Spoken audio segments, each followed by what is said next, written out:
خۆشەویستان لە تەوەرەی کۆتایی پرۆگرامەکەماندا باس لە بابەتێکەکەین کە ئێستا حاڵی حاضر ئێمە تیایەژین، ئەویش بەرز و نزمی دراوەکانە با بڵێن ڕاستە دراوی خۆمانە دیناری عراقی بەرامبەر بە دراوە بیانیەکان و بەتایبەت بەرامبەر بە دۆلار بە هەر هۆکارێک بێ، بە هەر هەواڵێکی ناوخۆیی بێ، نێودەوڵەتی بێ، هەرێمایەتی بێ، زۆر جار بەهای دینار بەرامبەر بە دۆلار بەرز و نزمەکە. وە لە ناوچەکەدا تمەنی ئێرانی وەربگری، لیری تورکی وەربگری، پارەی سووری وەربگری، هەر یەکێک لەمانە وەربگری، هێشتا نرخەکان زۆر کەمترە بەراورد بە دینار. دینار توانیوێتی هێشتا خۆی باشتر ڕابگرێت لە بەرامبەر دۆلارە. بەڵام ناوە ئەبینین بەهای دینار 5,000 6,000 تا 10,000 کەم و زیادەکە بەهاکەی خۆی لە دەزەدا ئەگەڕێتەوە ئاستی پێشووی. پێش پشوەکانی سەری ساڵ لە 142 141 لەو نێوانای یاریە کرد. دوێنێ بینیمان 100 دۆلاری ئەمریکی بەرامبەر بوو بە نزیک 150,000 دینار. بزانین لەم کاتانەدا خێزانەکان تاکەکان ئەوەی شتێک لە جیرفانیا شکەبا، لە ماڵەوە شکەبا، پارەیەکی هەیە، ئایا ڕاوکە بچێ بیکا بە دۆلار کە دۆلار ئاوە بەرزە بێتەوە یا کە نزمە بێتەوە دیسان و بیکاتەوە بە دینار. لەسەر ئەم بابەتە لەگەڵ هەنگاو هاشم ئابووری ناز لە ستۆدیۆکانمان لە هەولێرەوە قساکەین کە بەڕێزیان بەسپاسەوە لەگەڵماندان. کاک هەنگاو سڵاوی خوات لێبێ. جارێ هەر باس سەرەتا لەوە دەست پێ بکەین بپرسین ئەم بەرز و نزمی دراو بەتایبەت دیناری عراقی بەرامبەر بە دۆلار سەرچاوەکەی بۆچی ئەگەڕێتەوە جار جار ئەبینین ئەم هەڵکشان و داکشانە ڕوو ئەدات بەتایبەتەوەی ئەم جارە لە پێش سەری ساڵ و ناو سەری ساڵ و ئێستاشی لەسەر بێ بەهای دینار بەرامبەر بە دۆلار جێگیر نییە. هۆکارە ئابوووریەکانی جەنابەت بۆچی ئەیگەڕێنیتەوە؟ سڵاو لەیە لە بینەرە بەڕێزەکان. وەکو هەموو لایەک ئاگدارن لە ماوەی چەند ڕۆژی ڕابردوودا نرخی دیناری عراقی بەرامبەر بە دۆلاری ئەمریکی دابەزینی بەرچاوی بەخۆی بینی و بە تایبەتیش لە ڕۆژانی دوای سەری ساڵەوە یاخود با بڵێن لە ڕۆژانی ساڵی نوێەوە ئەم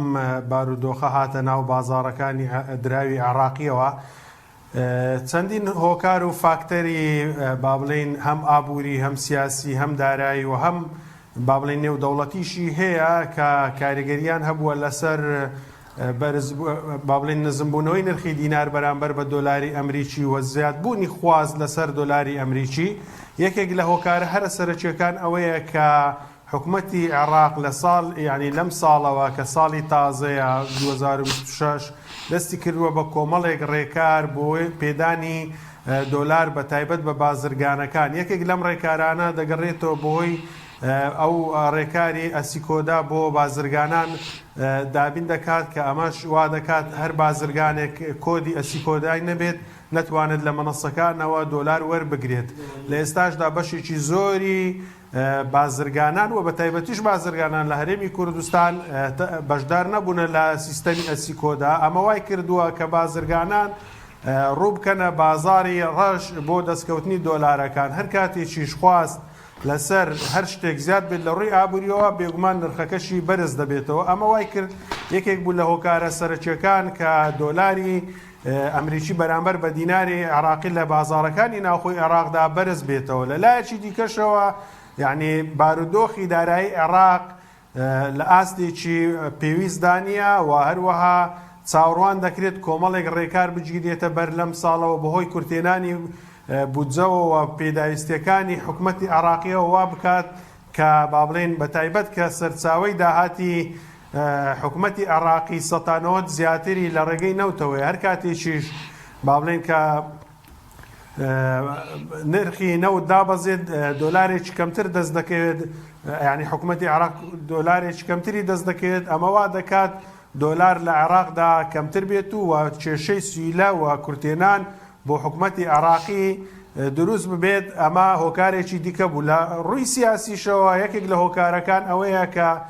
حکوومەتی ئەمریکا بۆ ئەم ساڵدا کۆمەڵێک مەرجی بۆ حکوومەتی عێراق داناوە بە تایبەتی ئەو حکوومەتە نوێی کە بڕیارە دروست ببێت. لە ڕووی سیاسیەوە کۆمەڵێک مەرجی بۆ داناوە کە یەکێک لەوانە دانانی چەکی گروپە چەکدارەکانی عێراقە ئەمە وا دەکات یعنی بە زۆرێک لە جۆرەکان ئەگەر ئەم گروپە چەکدارانە نێنە ژێرباری ئەو مەرجانەی ئەمریکا و حکوومەتی عێراقیەوە وا بکات ئالۆزیەکی سیاسی بە تایبەتی لە نێوان هەردوو حکوومەتی عێراق و ئەمریکا دروست ببێت و کێشە بۆ دۆلاری ئەمریکیش دروست ببێت. هەموو ئەوانە و چەندینی دیکە هۆکارن بۆی کە با بڵێن نرخی دینار بەرامبەر بە دۆلاری ئەمریکی بەرز بێتەوە و ڕووداوەکانی ڤەنزوێلاش بە زۆرێک لە جۆرەکان کاریگەریان هەبووە لەسەر نزمبوونەوەی دینار بەرامبەر بە دۆلاری ئەمریکی، چونکە ڤەنزوێلا یەکێکە لە وڵاتانەی کە یەکەمین وڵاتی با بڵێن یەدەجی نەوتی هەیە، وا دەکات کە نرخی یعنی پێشبینی دەکرێت نرخی نەوت بەرەو نزمبوونەوە بچێت، کاتێکیش نرخی نەوت بەرەو نزمبوونەوە بچێت دۆلارێکی کەمتر و داهاتێکی کەمتر بۆ عێراق دەچێت و تەنگەژەی ئابووری جارێکی دیکە سەر هەڵدەداتەوە بۆ عێراق. بەڵام ئەمانە هەموو بەشێکن لە با بڵێن بەشێکیان پێشبینی ناوە، بەشێکیان پێیوەستن بەو ڕێکارانەی کە گیراونەتە بەر تاوەکو و سکەی خۆی وەردەگرێت ڕەنگە بە زۆرێک لە جۆرەکان بەرز و نزمی لە دۆلاری ئەمریکیدا هەبێت، بەڵام تاوەکو ئێستا بە شێوازێکی فەرمی هیچ بەرزبوونەوەیەک نییە، با بڵێن هیچ ئاماژەیەک نییە بۆی کە حکوومەتی عێراقی یاخود بانکی مەرکەزی نرخی دینار نزمتر بکاتەوە بەرامبەر بە دۆلاری ئەمریکی و نرخی دۆلار بە نرخێکی بەرزتر بدات بە بازرگانان و گەشتیاران لە ناوخۆی عێراق و ڕێکارەکان هەروەکو خۆیەتی تەنها سیستەمی ئەسیکۆدا کاریگەریەکی گەورەی هەبووە. کاک هەنگاو لە کاتی بەرزبوونەوە نزمبوونەوەی دراودا بەتایبەت دیناری عێراقی بەرامبەر دۆلار، کاردانەوەی هاوڵاتیان دەبێت چۆن بێت و کاریگەری ئەم کاردانەوەی هاوڵاتیان لە کاتی گۆڕانکاری نرخەکان چ کاریگەریەکی لەسەر نرخەکان دەبێت؟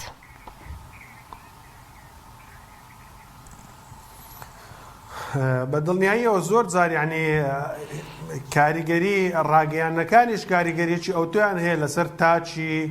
یاخود هاوڵاتیان بە شێوەیەکی گشتی کاتێک بە زۆر جار یعنی تەنانەت 250 بەرز و نزمی لە نرخی دۆلار بەرز ڕوودەدات بەشێک لە ڕاگەیانەکان دەیکەن بە هەواڵێکی گرنگ و خێرا کە ئەمەوا دەکات تۆزێک شڵەژان هەم لە بازار و هەم لە ڕووی تاچشەوە ڕوو بدات. بۆیە یعنی پێویستە هاوڵاتیان بە تایبەت سەیری یاخود ڕەچا و متابعی ڕێکارە فەرمیەکانی حکوومەتی عێراق و بانکی مەرکەزی بکەن. ئەوەی هەیە تاوەکو ئێستا حکوومەتی عێراق و هەم بانکی مەرکەزی وەکو ئاماژەم پێکرد هیچ ئاماژەیەکیان نییە بۆەوەی کە با بڵێن نرخی دۆلار بەرز بکەنەوە. ئەوەی لە ڕابردووشدا بەشێک لە میدیا عێراقیەکان و بەشێک لە کەسایەتیە ئابوووریەکانی عێراق لە پێش سەری ساڵش ئاماژەیان بەوە کرد کە حکوومەتی عێراق بەنیازە نرخی دۆلار بگەێنێت بە 200,000 بەڵام هیچ شتێک ڕووی نەدا. وای کرد چەند ڕۆژێک با بڵێن نرخی دۆلار بەرز بێتەوە بەرامبەر بە دیناری عێراقی، لەم نێوەندەدا هەر هاوڵاتیان زەرمەندن. یعنی بۆیە پێویستە هاوڵاتیان ڕەچاوی ڕاگەیەندراوە فەرمیەکان و ئاماژە فەرمیەکانی حکوومەتی عێراق بکەن بۆی تووشی زەرەر و زیان نەبن، چونکە زۆر جار بازرگانە گەورەکان ئەوانەی کە مامەڵەی دراوەکان دەکەن زۆر جار ئەم شڵەژانە ئابووریانە یاخود ئەم هەواڵانە بڵاو دەکەنەوە بە مەبەستی قازانجی تایبەتی خۆیان. لە ئێستاشدا پێشبینیەکان بۆ دۆلاری ئەمریکی ئەوەیە یعنی لە ناوخۆی عێراقدا نزم بێتەوە، بەڵام ئایا دەگەیەندرێتەوە بە 142,000 من وەکو خۆم پێم وانییە جارێکی دیکە لە ئێستادا بگەیەندرێتەوە ئەم نرخە، چونکە وەکو ئاماژەم بێکردیەکێک لە ڕێکارە فەرمیەکانی حکوومەتی عێراق لە دەستپێکی ساڵی نوێ ئەو بووە سیستەمی ئەسیکۆدا بووە. سیستەمی ئەسیکۆدا ژوای کردووە کە بەشێک لە بازرگانان چی دیکە وەکو جاران دۆلارەکانیان لە مەنەسەکانەوە بە ئاسانی دەست نەکەوێت و بەشێکیش نەبن لە سیستەمی ئەسیکۆدا. ئەوا دەکات بازرگانان ڕوو لە بازاری ڕەش بکەن و خواستێکی زیاتر بۆ دۆلاری ئەمریکی دروست ببێت. واتە چی دیکە لە عێراق ناوێت بە شێوازێکی عەشوایی کاڵایەکان هاوردە بکات لە ڕێگەی بازرگانەکانەوە بێ ئەوەی بچنە هیچ سیستەمێکەوە. و حکوومەتی عێراق خۆشی فشارێکی زۆری لەسەرە لە ڕێی بانکی ناوەندی نێودەوڵەتیەوە بۆی کە چاکسازی ئابووری بکات، داهاتەکانی هەمە زۆر بکات. یەکێک لەم ڕێکارانەش ئەوەیە کە ئێستا حکوومەتی عێراق گرتوویەتیە بەر کە بریتیە لە سیستەمی ئەسیکۆدا و بە سیستەمکردنی هاوردەکردنی کاڵاکان لە ڕێگەی بازرگانەکانەوە بۆی کە باج بخرێتە سەر گۆمرجی ئەو کاڵایانی هاورد دەکرێن لە عێراق و بەشێکی داهاتی نانەوتی عێراق زیاتر بێت و بە سیستەماتیکتر بێت. باش لەم کاتانەیە ئێوەکو کەسێکی شارەزا لە بوارەکەیە ڕاوێژەدەن بە هاوڵاتیان کابرا ملیۆنێک 2 ملیۆن دیناری لە ماڵەوە هەیە دیناری عراقی ڕاکە بچێ بیکا بە دۆلار یا بەعکسەوە چەند وەرەقەیەکی هەیە لە بەروی ئێستا سعرەکەی بەرز بووتەوە با بڵین بڕوا بیکاتەوە بە دینار ئایا ئەم سەردانیکردنی هاوڵاتیانیش بۆ نووسنگەکانی ئاڵۆیۆری دراو بە ملیۆنێک و 2 ملیۆن و چەند ملیۆنێک و بۆ گۆڕینەوە و بە حساب شتەی ئیسفادە بکایان چوزانم هەر بابەتێک خۆشی لە خۆی ئەمە نابێتە ئەوەی کە خواز لەسەر دۆلار زیاتر بێ و ئەوەندەی دۆلار بەهاکەی بەرز بێتەوە و دیناری عراقی بشکێت؟ بە هیچ زۆرێک باوڵێن وەکو بەڕێستان ئاماژەتان پێکرد ملیۆن و 2 ملیۆنیەوە نییە کە هاوڵاتی بازرگانی دراوی پێوە بکات لە ڕاستیدا چونکە ئەمە هیچ قازات هیچ پێ ناگەێنێ و بگرە زۆر جار زەرەریشی پێدەگەێنێت چونکە ئەوانەی کە ئەو بڕەپارانەیە هەیە زۆر جار ئاگداری با بڵێن مامەڵەکانیش نینە چونکە بڕێکی ئەوتۆ نییە خۆت بەشدار نینە لە سیستەمەکان کە بزانن ئایا بەرز و نزمی نرخەکان چۆنە. بەڵام بە شێوازێکی گشتی با بڵێن ئێمە وەکو ئابووریناسان با بڵێن بە جۆرێک لە جۆرەکان ئەوە بە هاوڵاتیان دەڕین هەر کاتێک کە داهاتی پارەیان هەبوو بەشی ئەگەر با بڵێن بڕێکی زۆر بوو ئەکری ئەوان بیکەن بە چەند بەشێکەوە با بەشێکیان دیناری عراقی بێەوە بەشێکیان دۆلاری ئەمریکی بێ بەشێکیان زێڕ و کانزاکان بێ ئەمە وا دەکات یعنی باشتر بتوانن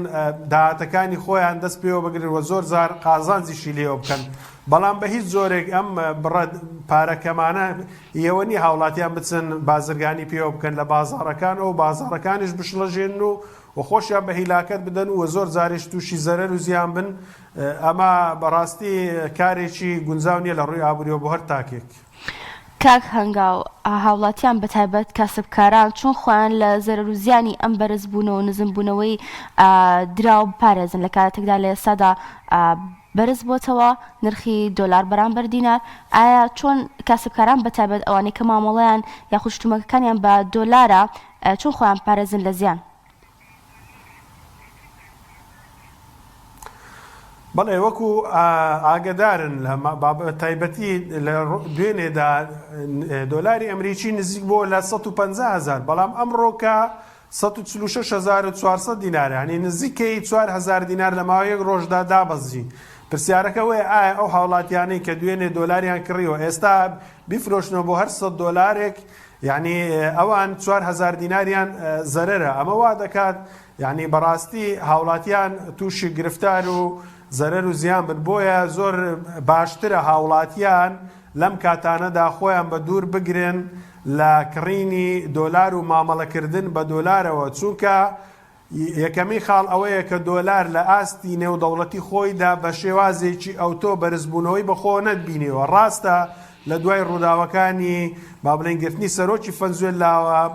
بە شێوازێکی کەم دۆلاری ئەمریکی لە ڕووی نێودەوڵەتی و بەرزبوونەوەی بەخۆ بینی وە لە ڕووی ناوخۆی عێراقیشەوە عێراق بە شێوازێکی فەرمی هیچ هەنگاوێکی نەناوە بۆەوەی دۆلاری ئەمریکی بەرز بکاتەوە بەڵکو ئەوەی هەیە لە ئێستادا بازرگانەکانن با بڵێن بەشێکیانن کە نەچونەتە ناو سیستەمەکە سیستەمی ئەسیکۆداوە و ئەوانن ڕویان لە بازارەکان کردووە و جۆرێک لە شڵەژانی ئابووریان دروست کردووە و حکوومەتی عێراقیش لە ماوەی چەند ڕۆژی ڕابردووشدا لە ڕێگەی ڕاوێژکاری سەرۆکوەزیرانەوە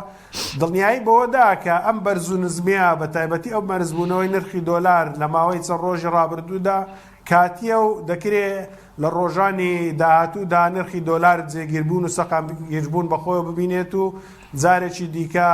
بەم نرخانەی پێشووتر یاخود کەمێک بەرزتر مامەڵەی پێوە بکرێت لە بازارەکانی عێراقدا. باش پێشبینیەکەن بازرگانانی هەرێمی کوردستان لەو سیستەمە با بڵێن نێودەوڵەتی کەوا بزانمەکە هەڵەنە بەم نزیک بە 170 وڵات ئەو ئەسیکۆدایە بەکارەهێنێت وردە وردە دەست و پەنجەی لەگەڵ نەرمکەن و خۆیانی لەگەڵ بگونجێنن یان نا بازرگانانی هەرێمی کوردستان ئەوە ناکەن و هەر لە بازاڕی وەگەڵی ڕەش لە بازاڕی دۆلارەکە ڕۆشتەکانیانن ینی قسەکە لەوەیە حکوومەتی عێراق تا چەند لەسەر ئەم بازرگانانە ئەوەستەیە ئایا ڕێ ئەدا بازرگانێک لەو سیستەمە نەبێت و کاڵا بێنن لە دەرەوە بۆ ناوە؟ خۆی ئەوە یەکێکە لە کێشە گەورەکان لە ڕاستیدا لە بینی هەردوو حکوومەتی عێراق و حکوومەتی هەرێمی کوردستانیش، ینی حکوومەتی عێراق لە ڕێگەی ئەم سیستەمەوە دەیەوێت چەندین ئامانجی خۆی پێکە. یەکەمینیان ئەوەیە کە ئەو دۆلارانەی کە دەیدا بە بازرگانان بزانێت بە چ کاڵایەکی داوە و چۆن هاوردەی کردووە و ئایا باجی ئەو کاڵایانەی داوە یاخودنا، و ئەمە وا دەکات بەشێکی داهاتی نانەوتی خۆی پێزیاد بکات کە ئەمە یەکێکە لە ئامانجە گەورەکانی حکوومەتی عێراقی و با بڵێن زەختێکیشی لەسەر لا دەچێت لە ڕووی بانکی نێودەوڵەتیەوە کە چیتر ئەم دۆلارانێ لە ناوخۆی عێراقەوە بە هەدەر نەدرێت و یاخود بە شێوازی سپیکردنەوە یاخۆت فاتوڕەی با بڵێن غێر ڕسمی و فاتوڕەی فەیک چی دیکە نێتە ناو با بڵێن نەگاتە دەستی بازرگانەکان و دۆلاری پێوەرنەگرن. ئەمە لەلایەک لە لایەکی دیکەشەوە بەشێکی زۆری مەنافزی با بڵێن عێراقی دەکەوێتە ناوچە سنووریەکانی هەرێمی کوردستانەوە. حکوومەتی عێراقی پێی وایە با بڵێن داهاتی باج و گومرگ داهاتێکی سیادیە پێویستە لە دەستی حکوومەتی عێراقدا بێ، بەڵام بەهۆی کێشە و ململانەکانی نێوان هەردوو حکوومەتی هەرێمی کوردستان حکوومەتی عێراقەوە تاکو ئێستا نەگەیشتون بەوەی کە با بڵێن حکوومەتی عێراقی خۆی سەیتەڕە لەسەر ئەم داهاتی باج و گومرگانە بکە. بۆیە یەکێک لەم ڕێگەیانەی کە گرتوویەتە بەر ئەوەیە کە سیستەمی ئەسیکۆدای هێناوەتە ئاراوە بۆ بازرگانان و لە ئێستادا بەشێکی کەمی بازرگانانی با بڵێن هەرێمی کوردستان خۆیان تۆمار کردووە لەم سیستەمەدا، چونکە وەکو باسم کرد بارگرانێکی زۆر بۆیان دروست دەکا و پێویستیان بەوەیە کە لە با بڵێن بەنافزەکانی باشووری عێراقەوە کاڵاکانیان هاوردە بکەن کە ئەمە ژوا دەکات بارگرانیەکی زیاتر بخاتە سەر هەم بازرگانان و هەم با بڵێن بەکارهێنەران لە ناوخۆی هەرێمی کوردستانیشەوە. بۆیە زۆر گرنگە لە نێوان هەردوو حکوومەتی عێراق و حکوومەتی هەرێم لەسەر ئەم سیستەمە بکەنە ڕێکەوتن بۆی کە کۆتایی بەم کێشە و گرفتە بێت و بازرگانانی هەرێمی کوردستانیش بە ئاسانی بتوانن دۆلاریان لە مەنەسەکانی بانکی مرکزی عێراقیەوە بەدەست بگات بە نرخی فەرمی کە 132,000 دینارە و بەم جۆرە نرخی کاڵا و شتومەچیش لە ناوخۆی هەرێمی کوردستانیشدا نزمتر دەبێتەوە. بەڵام ئەمە پێویستی بە گفتوگۆی زیاترە، پێم وانە بە ئاسانی هەردوو حکوومەتی عێراق حکوومەتی هەرێم لە ئێستادا با بڵێن بگەنە ڕێکەوتنێکی کۆنکرێتی لەسەر ئەم بابەتە. ئێوە وەک ئابووریناس پێشبینیتان و خوێندنەوەتان چییە بۆ نرخی دۆلار لە چەند ڕۆژی داهاتوودا؟ ئایا دەکرێت بڵێن ئەم بەرزبوونەوەی درێژە ئەکێشێت یان دەکرێت لە ماوەیەکی کووردا بگاتەوە نزیک سعرەکەی پێشووی؟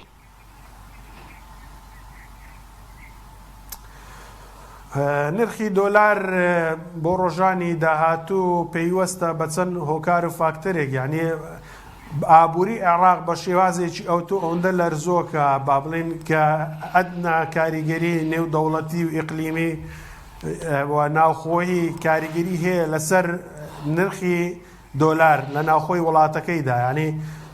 ئەگەر بێت و ئەمریکا بە جۆرێک لە جۆرەکان فشاری زیاتر یاخود جۆرێک لە جۆرەکان هەڕەشە بکات لەسەر عێراق لە ڕووی سیاسیەوە، ڕاستەوخۆ کاریگەری دەبێت لەسەر دۆلار. ئەمە لەلایەک. لە لایەکی دیکەوە هەر کاتێک نرخی نەوت لە ئاستی نێودەوڵەتی و جیهانیدا بەرز نزمبوونەوە بەخۆی بینێت، ئەمەش جارێکی دیکە کاریگەری دەبێت لەسەر نرخی دۆلار بەرامبەر بە دیناری عێراقی لە ناوخۆی عێراقدا، چونکە ئاشکرایە کە با بڵێن فرۆشتنی نەوتی عێراقی بە دۆلارەوە هەر کاتێکیش دۆلار با بڵێن نرخی نەوت دابەزێت دۆلارێک کەمتر دێ و کورتێنانی زیاتر لە عێراق دروست دەبێت و هەروەها سویلەی نەقدیش کە یەکێکە لە کێشەکان لە عێراقدا ئەمەش کاریگەری دەبێت لەسەر نرخی دۆلار و ئاماژەکان بۆ ئەوشن کە ئەم ساڵێکی قورسە بۆ عێراق بۆی کە بتوانێت با بڵێن خەرجیەکانی خۆی پڕ بکاتەوە بە فرۆشتنی نەوت، چونکە نرخی نەوت لە ئاستی نێودەوڵەتیدا لە ئاستێکی نزمدا پێشبینیەکان بەو جۆرەی ئێستانە کە هەر نزیکەی 6 دۆلار کەمتریان کەمێک زیاتر بێت. ئەمە وا دەکات تەنها فرۆشتنی نەوت تەنها بەشی پێدانی موچە و با بڵێن خەرجی تەشغیلی عێراق بکات، کاریگەری دەبێت لەسەر پرۆژە بەرهەم وەبەرهێنەرەکان لە ناوخۆی عێراقدا و کەمتر دۆلار دێتە ناوخۆی عێراقەوە. ئەمە با بڵێن کاریگەری هەیە. و لە لایەکی دیکەشەوە پێشبینی ناکرێت تاوکو سیستەمی ئەسیکۆدا سەرجەم بازرگانانی ناوخۆی عێراق تێیدا بەشدار نەبن با بڵێن دۆلاری ئەمریکی بێتەوە ئەو ئاستەی جاران با بڵێن کە 142,000 بوو دەکرێت با بڵێن کەمێک زیاتر بێ وەکو ئاماژەم پێکرد لەم نرخە بەڵام یعنی پێم وایە زۆرێک لە زۆرەکان مەحاڵە جارێکی دیکە نرخی دۆلاری ئەمریکی نزیک بێتەوە لە 140,000 دینار تاوەکو ئەم ڕێکارانەی عێراق بە تەواوەتی نەچنە بواری جێبەجێکردنەوە هەم لە ڕووی سیاسیەوە هەم لە ڕووی ئابووریەوە هەم لە ڕووی داراییەوە نرخی دۆلار بەم جۆرەی ئێستا با بڵێن بەرز و نزمی ناو بەناو بەخۆیە دەبینێت بەڵام وەکو ئاماژەم پێکرد جێی مەترسی نییە چونکە بە شێوازێکی فەرمی هیچ هەنگاوێک نییە لەلایەن بانکی مرکزی و حکوومەتی عێراقیەوە بۆی نرخی دۆلار بەرز بکاتەوە بەرامبەر بە دیناری عێراقی. زۆر باشە زۆر بەڕێز هەنگاو و هاشم ئابووری ناسپاس بۆی کە لەم تەوەرەیە لە ستودیۆکانمان لە شاری هەولێرەوە لەگەڵمان.